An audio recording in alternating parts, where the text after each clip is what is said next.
Welcome to Abolition Radio, the broadcast outreach of Love Never Fails, inviting you to join the fight to end human trafficking. Oh, give me eyes to see.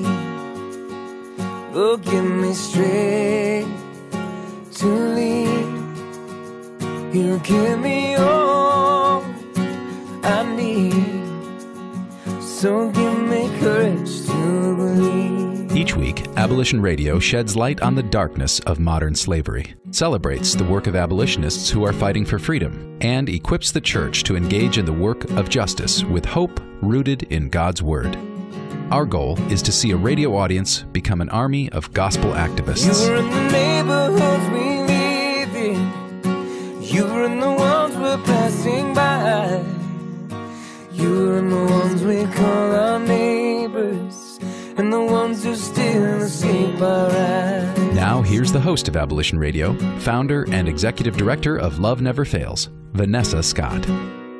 And thanks, Dave, and welcome to the broadcast outreach of Love Never Fails, Abolition Radio. Thank you for tuning in today. We have an exciting, as usual, conversation that's going to happen today. But before we start, I would just like to congratulate my fearless leader and my partner in justice, now Mrs. Vanessa Russell, on her recent marriage. Yay! To Pastor Tim Russell. And so that's why you have this voice today, hosting the show. But my partner will be back soon when they get back from their honeymoon. But we have with us on the line today another partner in justice, Miss Marty Parker with the FBI. Welcome, Marty. Hello, thank you. Thank you for being with us today. So we will be talking more law enforcement today, as that is the vein, the silo, the area that you work and that the FBI falls in. And just to educate a little bit, that's my field, my silo, educate the audience a little bit about the FBI. We know that it's an intelligence-driven and a threat-focused organization, nationally concerned about our national security and law enforcement as well as intelligence. And their mission is to protect and defend the U.S. against terrorists, both domestic and foreign, to uphold and enforce criminal laws here in the U.S. They provide leadership and justice services to federal, state, local, and international agencies. Is that correct, Marty? That's correct. That's you pretty much summed it up in a nutshell. We uphold any of the laws in the United States, as well as really doing anything that we need to protect the U.S. citizens from any kind of terrorism, domestic or foreign, cyber threats, you name it. So there's a lot of different divisions in there, right? Not just the criminal division, which most people I think are the most familiar with. Exactly. I was going to talk about that. So not only, as you said, the fighters of crime that we might see on TV or on the news or whatever, but there are special, not only just special agents in law enforcement like that, but support personnel as well, right? Like intelligence, language specialists, scientists, info technicians, correct? Absolutely, especially after September 11th. Yes. We really started ramping up our intelligence aspect of it, and we now have a huge amount of intelligence analysts who aren't special agents, but they also have an extremely important job in analyzing all the information that's coming in for intelligence value that can be then sent to some other investigator to follow up on. And that's a very important aspect. And then we, of course, have computer scientists. We have an entire forensic lab full of other, more physical scientists. Behavioral as well, right? Absolutely. Most of our behavioral analysts are actually special agents who have worked cases in the field, and then they go into that specialized field. Great. Don't laugh at me, but I'm a big Criminal Minds fan. And, I don't watch any of those shows. I bet you don't. I end up yelling at the TV. I bet you don't. I can imagine. Well, correct me if I'm wrong. When I first got, really involved in the anti-trafficking arena and met friends of, you guys and other friends in the FBI, I learned that an agent, most people, like we've said, we get our education on this realm from the TV and that type thing. But I learned that a person involved with the FBI or who works with the FBI, works for the FBI, is a person who has a degree in whatever, right? And they apply, they have to pass a vigorous physical test and that type thing. But anyone who has a college degree can apply to become a FBI agent. Is that correct? For the most part, yes. You have to have a 4-year degree. Mm-hmm. You have to be a U.S. citizen. Of course. And then there's certain age parameters as well. But really, other than and you can't have any kind of violent felony in your past. That makes sense. Right. But really, other than that, it is absolutely open to just any good, upstanding citizen of the U.S. to apply to be a special agent. And I guess I just had never thought of that. I don't know what it took, and what my mind thought it took to be an FBI agent, but that, for me, was very eye-opening. So I want to know about you. What is your background? So investigations was always something that I was interested in, even just as a young kid. My favorite books were, Agatha Christie's and Sherlock Holmes. I used to love that stuff. But becoming an agent never even occurred to me. I mean, that's something, some other special people do, just like you were saying, I got my degree in political science, which really you can't do anything with unless you're going to teach or become a politician. So then I had to figure out what my next steps were going to be. And so that's when I decided, hey, I've got this degree. Why don't I at least see what I can do? Let's see if I can get into the Bureau. And surprisingly enough, I actually passed every phase and was very pleasantly surprised when I finally got the job here. Great. So how long has that been? 16 years. Wow, a long time. Yeah. A long time. So, wow, that's an interesting story, how you became interested in it. Right. Well, I figured, I'd shoot high, and then if I didn't get in the Bureau, I would join a local police department because I was very interested in working cases and doing investigations.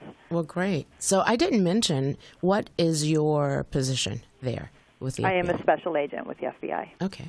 All right. And that jurisdiction, I guess, is it Northern California, or how does that play out? So there are 56 field offices in the United States for the FBI. Yes. And then within each of those field offices, there's like satellite offices. They're called resident agencies, or RAs. So my field office is San Francisco, and then my resident agency is Oakland. So the area that I work is kind of, the Oakland East Bay area, but really my entire field office works all the way from the northernmost border of California all along the coast, all the way down to the Monterey area. And so really I've got jurisdiction, per se, anywhere in the Northern District of California. Yes. And wow, when I learned that, how you guys' jurisdiction is so huge. It's a big area. I was like, oh my goodness. And I thought I was all over the Bay. So can you tell us, how does trafficking fall in line with your line of work, or I should say anti-trafficking? Well, my specialty since almost the beginning of my career has been exploitation of children. Okay. So that falls right in line with commercially sexually exploited children who are being trafficked here domestically. Okay. So it was a very easy segue for me from working some of the internet predator type cases to working some of the trafficking cases on the streets. Right. And we know that here, those of us who live here in the Bay Area, we live in a hub of commercially sexually exploitation of children, and we are doing things about that because we don't want that to happen right here in our backyard. Absolutely. Or anywhere for that matter. Right. For that matter. Well, we'll take a break right here, and we'll come back and talk more with Marty from our local regional FBI agent. We'll be back with more Abolition Radio right after these messages. Trash bills weighing you down? At Case Industries, we specialize in lowering waste costs and providing trash consolidation and compaction services for multifamily properties, condos, and commercial shopping centers. Let us help you reduce operating expenses and increase property NOI. Case Industries, saving the planet, saving you money. Contact us today for a property trash and recycling assessment online at caseindustries.us or call 510-566-4223. That's caseindustries.us or call 510-566-4223. Case Industries, the property manager's friend. Hi, I'm Sandra Herrera, CEO of Case Industries. I've found that many employers are looking for ways to help the community but don't know how. I encourage you to consider supporting Abolition Radio as a corporate sponsor. Love Never Fails offers all the resources necessary to help young women and men overcome the trauma of exploitation and abuse. And that's why I'm proud to have Case Industries supporting Abolition Radio. Welcome back to Abolition Radio, where you are invited to join the fight against human trafficking. And welcome back to Abolition Radio, the broadcast outreach of Love Never Fails. And we're speaking today with Marty Parker from the FBI. And we were just about to mention, we had just mentioned about the plight here in the San Francisco Bay Area of commercially sexually exploited children. And before we get into that even more, Marty, can you explain to us, I know, like I mentioned, the FBI protects us from a federal, from a state, as well as a local basis. Can you explain to us a little bit about that process? Well, in my particular division, I work criminal cases. Okay. And in what I do, which is child exploitation, I'm kind of left on my own to find the cases often. And so a lot of times I will work with local jurisdictions, and because I've been in so long, I've got lots of contacts in the Bay Area who will often call me as well and say, hey, I've got this one case going on. Is this something that you guys could assist with? Right.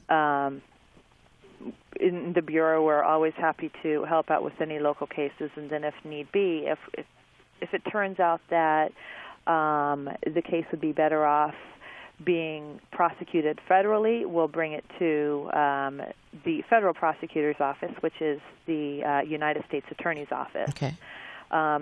Typically, we do a little bit of investigation first prior to bringing it to them to make sure that we actually do have a kind of all the elements of a particular federal crime. Then once we get a little further in, we see, this does look like it's got some good potential for a federal crime. I'll go to the U.S. Attorney's Office and present the case to them. Okay. I know we have, we really appreciate the work that you guys do. We have had to call on you in the past, and I know we work with Doug Hunt, and big shout out to Doug and Ann Trombetta in the South Bay, but we have called on you more than on one occasion, and you guys have been great assistants in that regard. And Doug, particularly to me with my Freedom Expos, he has always, or any event that we have that we need someone to shine the light on what you guys do, he has always said yes and has always been there. So we're really appreciative for that. So you mentioned that federal or state process. So let's talk about a case. Not a case specifically, but the process of you said sometimes you guys would do some investigation yourselves here locally. Talk me through the judicial process. After you do some investigation, then what's next? Okay. For instance, if I receive a call from one of my local police partners who says that they, 3 a.m. that morning, picked up a girl who is being trafficked and is 15 years old and gave information on her pimp that, she, let's make it easy and say that she was brought out here from Washington State. Okay. At that point, I would get all the information from, the police officer and possibly even go out and speak to this girl myself to get some more information. And after it looks like it is a pretty solid case where we do have some federal statutes that we could use. In this case, it would probably be the Title 18, Section 1591, which is sex trafficking of children. Okay. I would go talk to somebody at the U.S. Attorney's Office, hopefully somebody who is already versed in these cases. These are difficult cases to work and to even understand. Mm-hmm. And so we constantly look for the U.S. attorneys who are versed in this, who understand these cases, and are willing to work them. We want somebody who can really be kind of invested in this. Because I care a lot about these cases. I want the prosecutors to care a lot, too. Right. I'll bring the case to them. I'll kind of explain the merits of the case and what I believe we could potentially charge the subject with. And at that point, they'll open a case on their side at the U.S. Attorney's Office, and we'll start working on it together. I get advice from them on other things that we need to shore up to show that, just evidence of the crime itself, other things that maybe I need to go back and clarify with the victim, or other things they want to know about the subject, and the things that we need to corroborate, for instance, the travel from Washington State to the Bay Area. Okay. And so at that point, we're working the investigation together. They're giving me the legal elements that I need to go out and find the evidence of. Okay. So it sounds like that is more, since it involved Washington State and our state of California, that would be more of a federal case, so to speak. What would be different on a local level? Or would there be any difference? There wouldn't be a lot of difference. I use that example just because that's kind of the easy one, and that's what people understand as being a federal violation if state lines are crossed. However, we do work a lot of cases where there's no physical state lines that are crossed, but if there's any kind of aspect of interstate commerce whatsoever, which includes using a computer and the Internet, then we can also use that for some kind of federal violation. However, the state laws in California are actually very good. And so oftentimes, because also the local process is a lot quicker, like I say, in the federal system, the wheels of justice sometimes turn slowly. Yes, they do. Oftentimes we will, even though we could potentially take the case federally, we'll end up just taking it to the DA's office. Okay.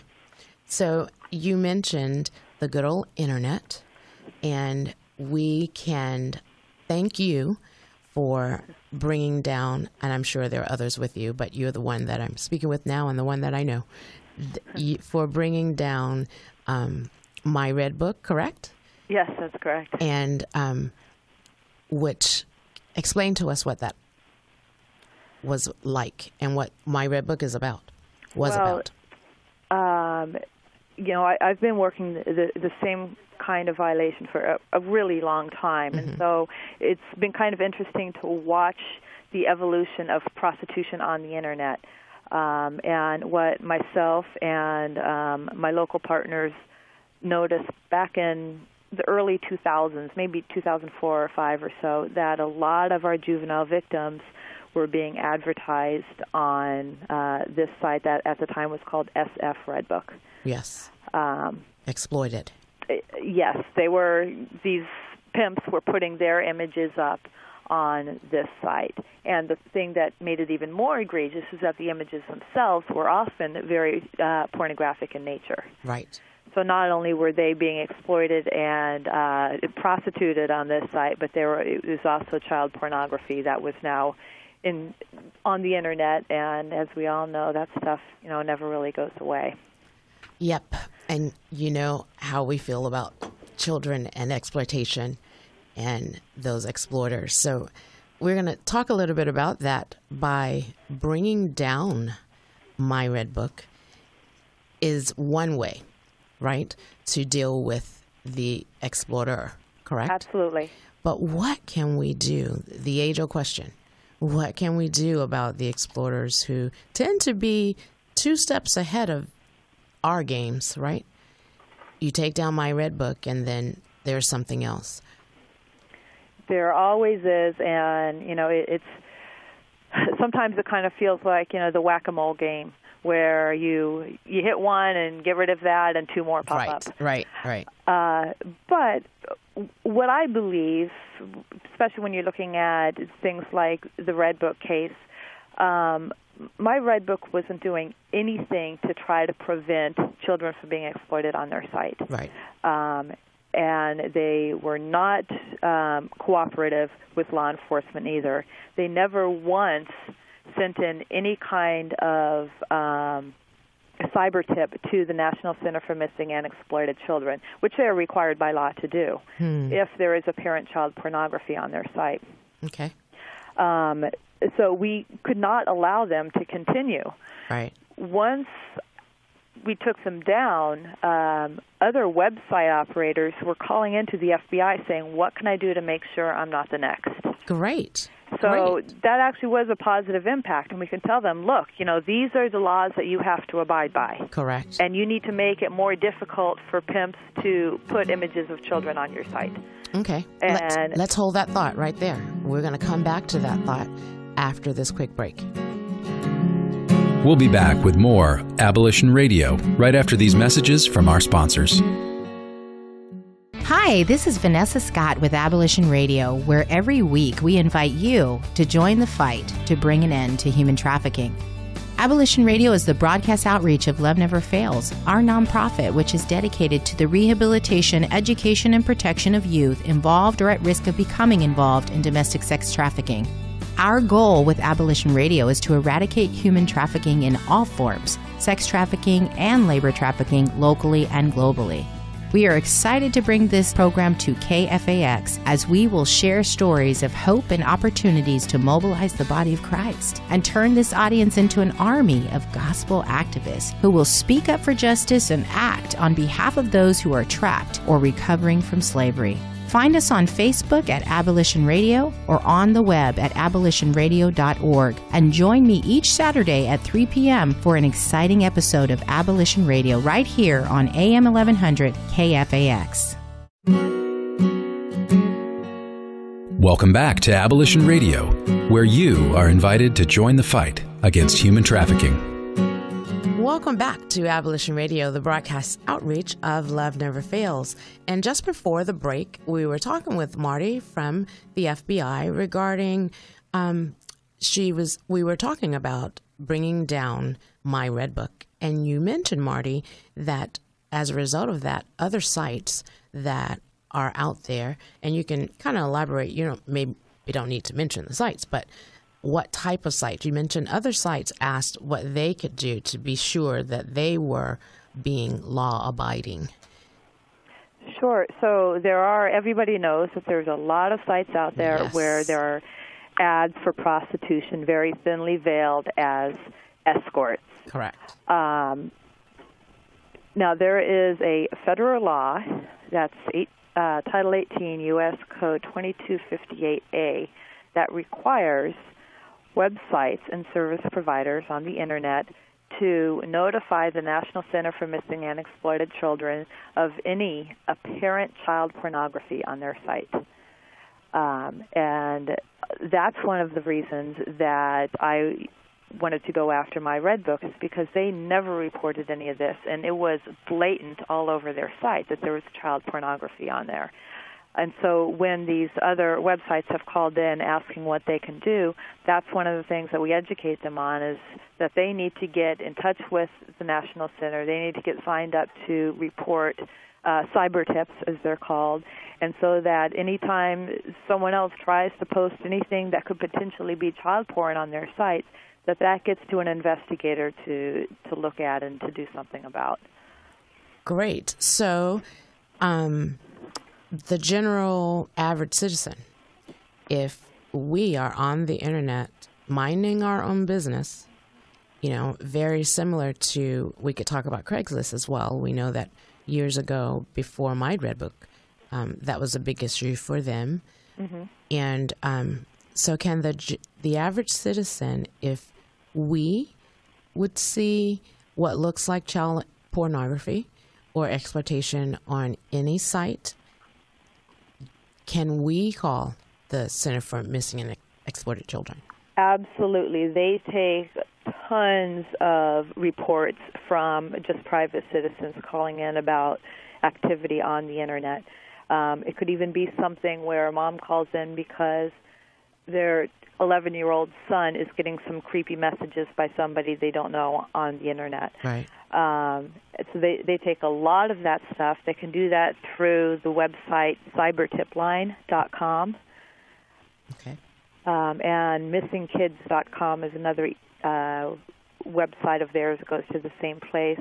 The National Center is a great partner of ours. We actually have agents and analysts who sit at their headquarters in Virginia, in Alexandria, who are looking at these reports coming in as well and making sure that they're getting to the right agencies, the right FBI agents who work these kind of cases. Great. So I just want to add that Virginia is my home state. Oh, yay. Yeah. But so the cyber tips that you mentioned, explain for the average citizen who may be listening, who may not understand what you mean when you say a cyber tip. They can be as detailed as you want them to be. They can be kept completely anonymous. However, the more information that we have, the more investigation that we can do on our end. So, it behooves everybody really to put as much detail in those reports as possible. And the form that you get when you click to fill out a cyber tip is very good. It'll give you specific fields to fill out so that you know what kind of information to look for. Great. So, what do you think we can do, back to that question, other than giving cyber tips, that we know we can do now? What can we do, or what can you guys do, really, about the exploiters that are out there on the internet? I know that's a loaded question, huh? That really is. I'm sorry. Well, I think a very important first step is just being educated on the issue. Yes. And since I've been doing this, 16 years now, I have seen such positive steps in that regard. Back when I started doing this, there were very few people who were even interested in this issue, or they thought that all trafficking were adults being smuggled in on cargo ships from Asia. Right. Now people, I think, are starting to get it. No, these are our own children from our own backyards. Exactly. And I think that's important for people to realize, because then their eyes are going to be open. They're going to see more of this happening. Yes. I don't believe that really there's any more trafficking of juveniles happening than there was before. It's just that people are seeing it more now, including law enforcement. Yeah. Yes. And so that I think is, very important. We now have a lot more service providers out there who we can partner up with to help get these kids the help after we get them away from their traffickers and their pimps. And law enforcement has been trained now in trafficking as a whole, so to be able to pinpoint it and cite it a little easier. Absolutely. Yeah.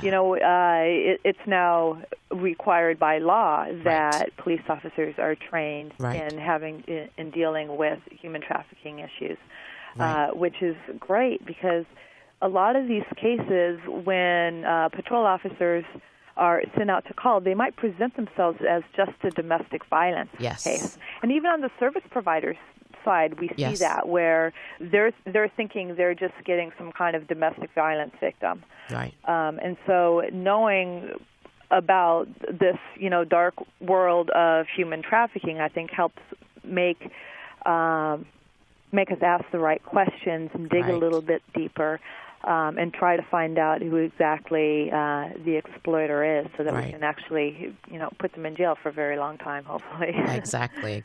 And we're working on that very long time part. Yes. And I'm very appreciative. I know when I first started in this space some years ago, and I would speak with law enforcement and about various issues on this issue, and to have a policeman tell me to my face that it doesn't happen here, that it was basically, they were saying it's an over there problem, and we don't have that here.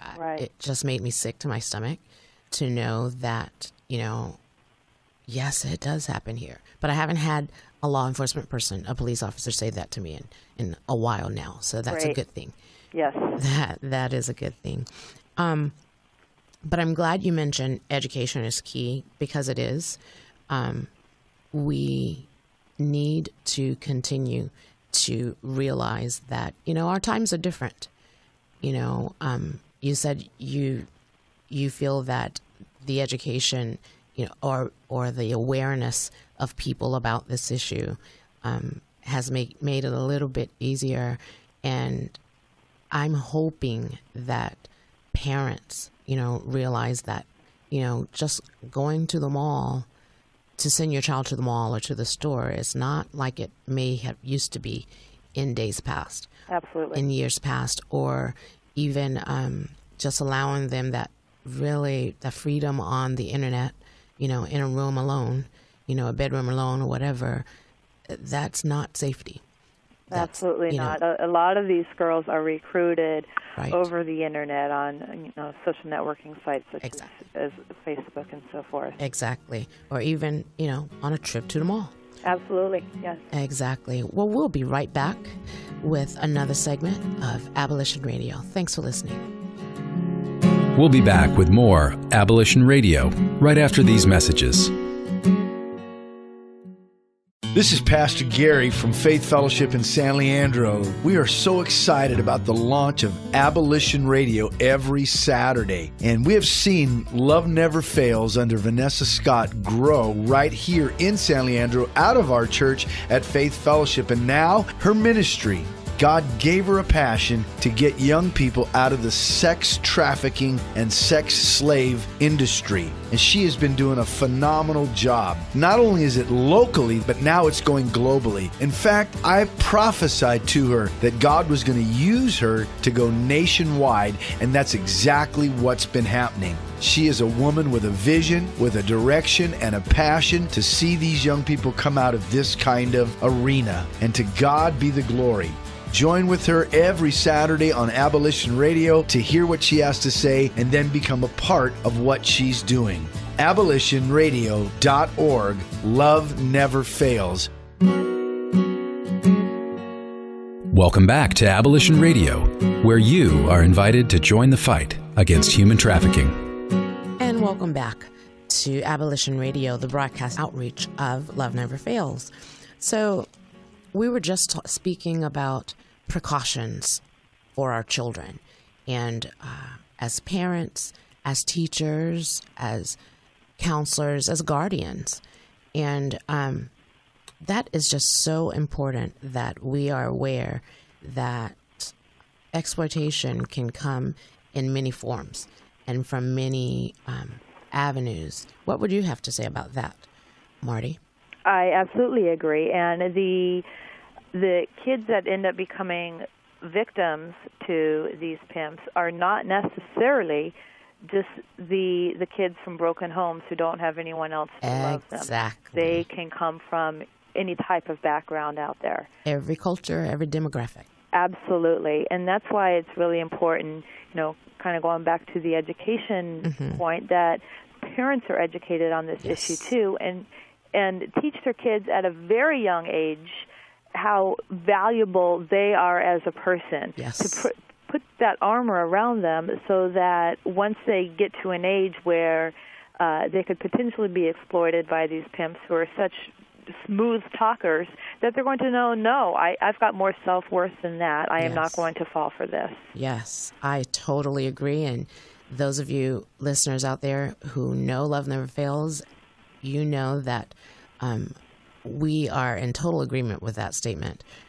Our education program, which I direct, not only does it cater to middle and high schools, but also our Freedom Fighters program caters to the elementary school. And it is so, so very important to instill in a child at a very young age that they are important, that they are loved, that by their parents, by their family, that they instill in them empowering tools of love. So I have a pledge out there for those of you who are listening, and maybe you are a part of a community, a civic community, a school community, a faith-based community, and you would like some education for your parents on this topic. I challenge you to leave us a message on our Facebook page at Abolition Radio or our Love Never Fails page at either one, and let us know. And myself and I can check with Marty and see if she's available, and we will come out to do a presentation for the parents of your organization. And so if you're interested in that, leave us a message regarding that. That's what we're here for, to spread that word. We want to make the world a safer place for everyone, but particularly our children. Absolutely. So we've talked about parents. You know, I wanted to go back to the cyber tip line really quickly. You mentioned 2 websites, and I want to make sure that we plug them and then I say them correctly. So it was cybertipline.com, correct? Correct. That's one. And the other one was missingkids.com. Was that correct? Okay. Just wanted to make sure. So if someone feels that they may have a cyber tip, you can go to those websites, cybertipline.com or missingkids.com, and fill out the form and send that in for some help. Absolutely. And the other thing that you can do is call them at 1-800-THE-LOST, THELOST. Okay. 1-800-THE-LOST. You heard it right here. Yep. So, Marty, tell us more. This is so interesting about a local case, if you could, that process. Well, one of my first big case involving child prostitution was back in 2002. I had worked with some local agencies prior to that, but this is the first case that I actually took federally, and it was a pretty big case. So it was an interesting turning point for me. It was I learned a lot from that case, and it sticks with me from the lessons I learned, and also from the people who I met through this case. It involved a pimp who was exploiting 5 different girls. 2 of them were juveniles at the time. The other 3, even though they were adults, they were still victims. Exactly. We ended up finding the house where this guy was staying with these girls because of the mother of one of the juvenile victims. Okay. She never gave up, and she did her own investigation and found out where they were, called Oakland police and said, hey, this is where this guy is, and I'm pretty sure my daughter's with him. Okay. And they went out and busted down this door and found all of them there, including that girl and another 13-year-old from the Central Valley. It's a huge case. I had never worked such a huge and kind of confusing investigation, but it really stuck with me, a lot of it because of what this 13-year-old said when we interviewed her. And I have never done an interview like this before at this point, so I didn't know what to expect. And frankly, she, in all these years that I have now spoken to these girls, she was one who kind of really saw the situation that she was in very clearly, and she was just a very bright and articulate girl. And one of the things that she said is that she knew what she was getting into, but she wanted to feel like part of a family. And that even though she knew that this guy didn't actually love her, she tried to make herself believe that because she wanted to fit into a family so badly. And, you know, from the mouth of babes, right? I mean, it's like, wow, you know, that's how good these guys are. The trauma bonds that they use and put on them. You know, you brought up a few points that I wanted to talk about in that segment there. You know, you mentioned that there were young people, and then there were some also who were what we call transitional age, over 18. And I think that it proves a point that a lot of those exploited, because, you know, we choose to say exploitation for that reason. You know, most children, this 13-year-old, it sounds like a rare case where, you know, she felt she knew what she was getting into, but most, because of those trauma bonds and those fraud situations or coercion situations, don't know what they're getting into. Right. You know, they're being exploited. They're not, you know, being prostituted, so to speak. But though I know the legal law term that, you know, you guys use that, but the transitional age youth probably started at 13. Absolutely. You know, and those who are 29 and 30 could have started at age 13.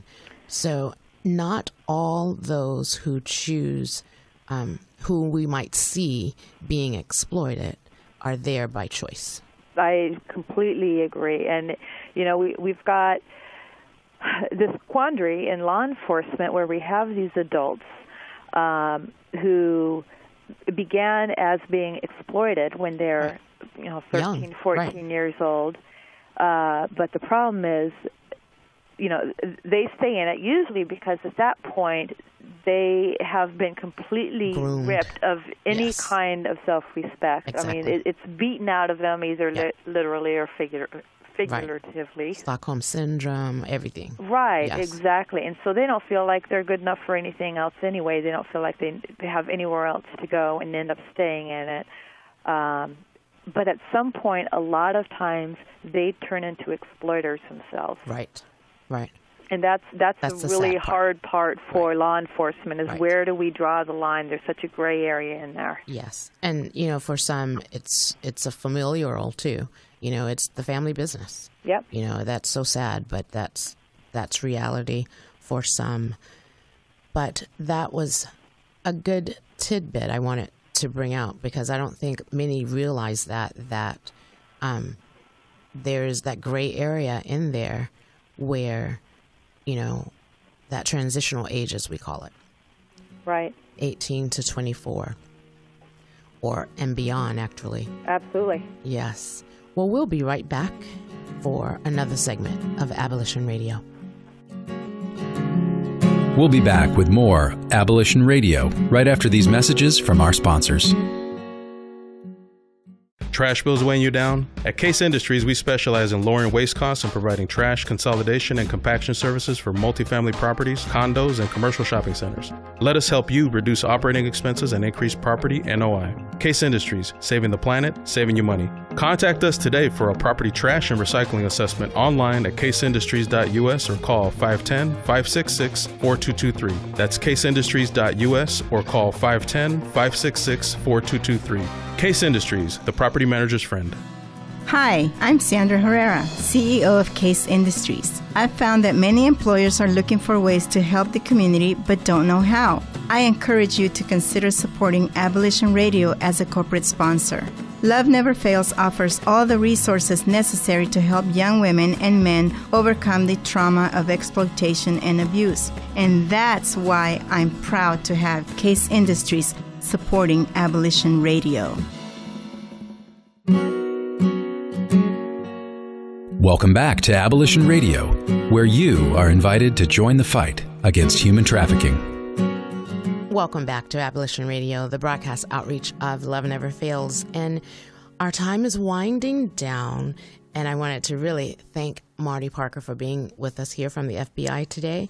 But Marty, I wanted to wrap this up with you've told us about how you got involved and about the case for you that really was the case that sucked you into the trafficking realm of things with the FBI. Can you expound just really quickly what may have been the hardest case?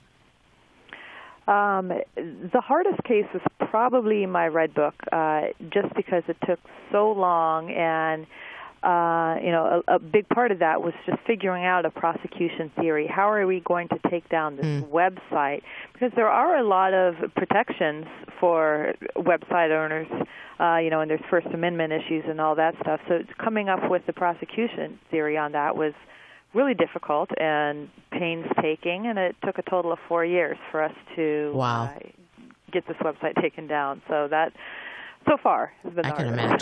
I can imagine. Wow.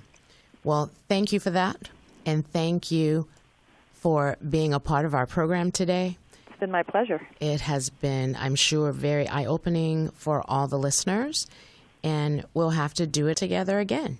Sounds great. I'm sure we will be seeing each other here very shortly somewhere, as we always do. Right.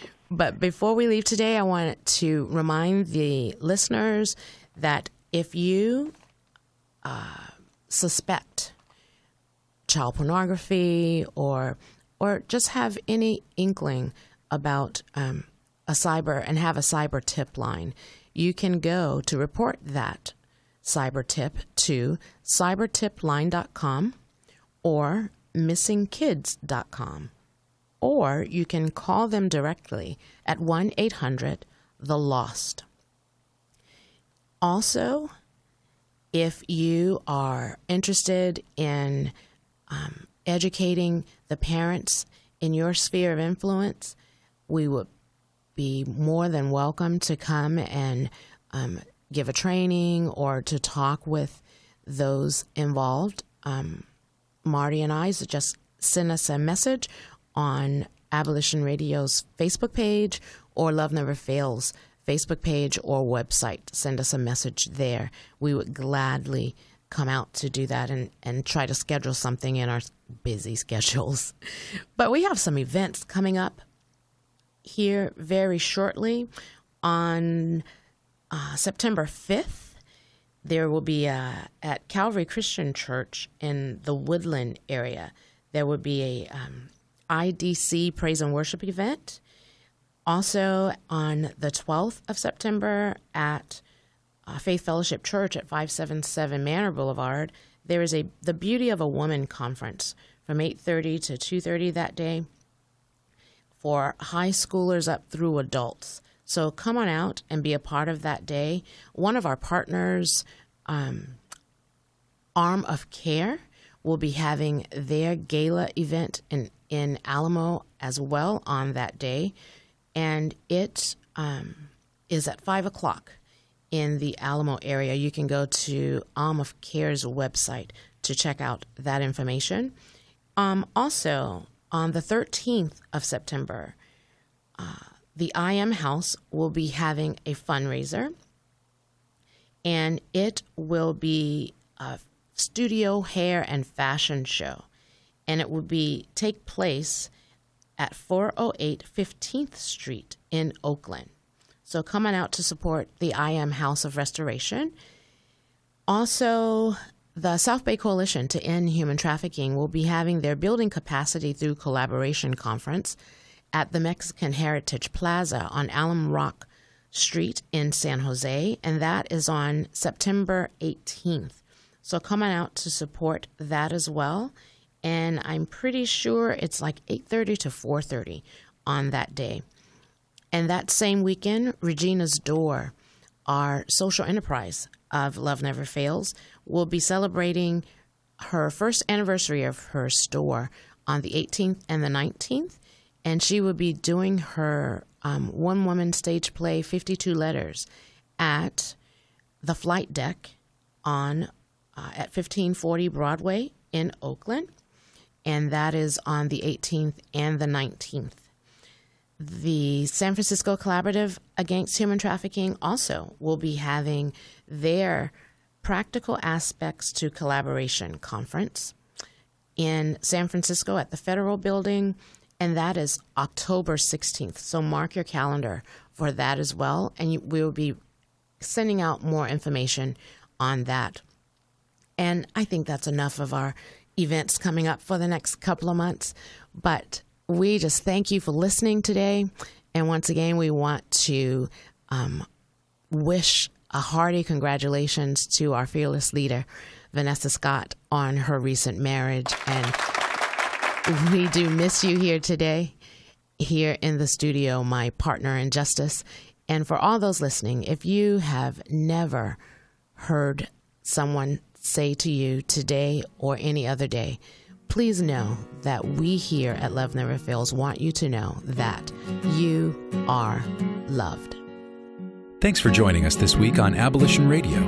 We trust that you've been inspired by these stories of hope and survival, and that you'll accept our challenge to get involved by contacting us at abolitionradio.org, by liking and sharing our page on Facebook, Facebook/Abolition Radio, or by making a contribution directly to Love Never Fails. Abolition Radio is the broadcast outreach of Love Never Fails, which is a donor-supported, nonprofit ministry that Vanessa founded as a way of directly impacting the lives of young people who are trapped in or at risk of becoming involved in sex trafficking. This broadcast needs your involvement and support.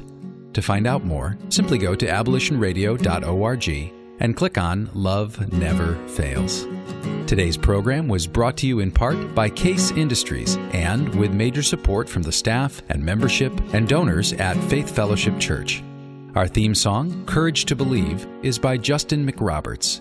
Hear more about his passion for justice and art at justinmcroberts.com. Our audio engineer is Jarrell Martin, and this is Dave Naderhood.